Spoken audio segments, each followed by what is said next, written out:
kita sebagai arsitek mulai kembali mempertanyakan bagaimana relasi antara keluarga, pribadi, dan bagaimana kita menyebut itu sebuah rumah. Nama saya Doni dari Simon Doni Studio, Medan.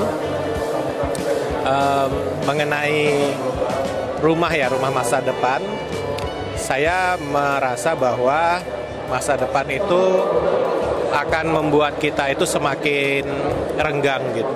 Jadi dahulunya, mungkin dan sekarang ya, ketika membuat sebuah rumah, biasanya mereka akan berdekatan dengan rumah saudaranya, berdekatan dengan rumah keluarganya, berdekatan dengan rumah orang tuanya. Itu akan biasanya akan ada kebutuhan ke arah sana. Tapi kemungkinan ke depan relasi-relasi seperti ini akan berkurang. Masing-masing merasa bahwa mereka bisa ingin mandiri, ingin punya space sendiri gitu ya. Jadi ikatan yang kekeluargaan itu bisa saja nanti akan berkurang ya.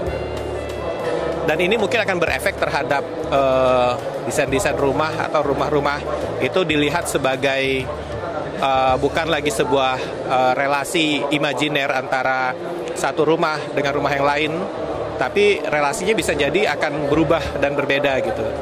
Kalau di beberapa daerah mungkin seperti saya di Medan, kita bisa melihat ya bahwa dalam satu komplek perumahan itu akan ada beberapa keluarga yang saling berkaitan gitu ya. Tapi mungkin ke depan tidak lagi seperti itu gitu. Di satu sisi terhadap mungkin harga tanah semakin mahal dan mereka sudah tidak lagi berdekatan. Dan kedekatan-kedekatan ini juga mempengaruhi bagaimana relasi itu muncul di dalam ruang-ruangnya gitu ya. Apakah kita akan masih makan bersama di meja makan atau berkumpul di ruang keluarga, dan itu mungkin akan menjadi pertanyaan-pertanyaan ke depan yang akan muncul dan menjadi sebuah hal mendasar gitu ya, mempertanyakan bagaimana rumah ke depan gitu ya. Saya pribadi mungkin belum tahu bagaimana akan ke depannya, tapi menurut saya akan ada sebuah gejala atau fenomena yang mulai berubah pelan-pelan gitu.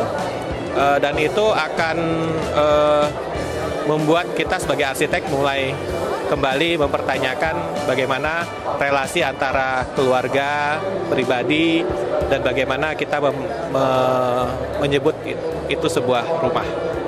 Terima kasih.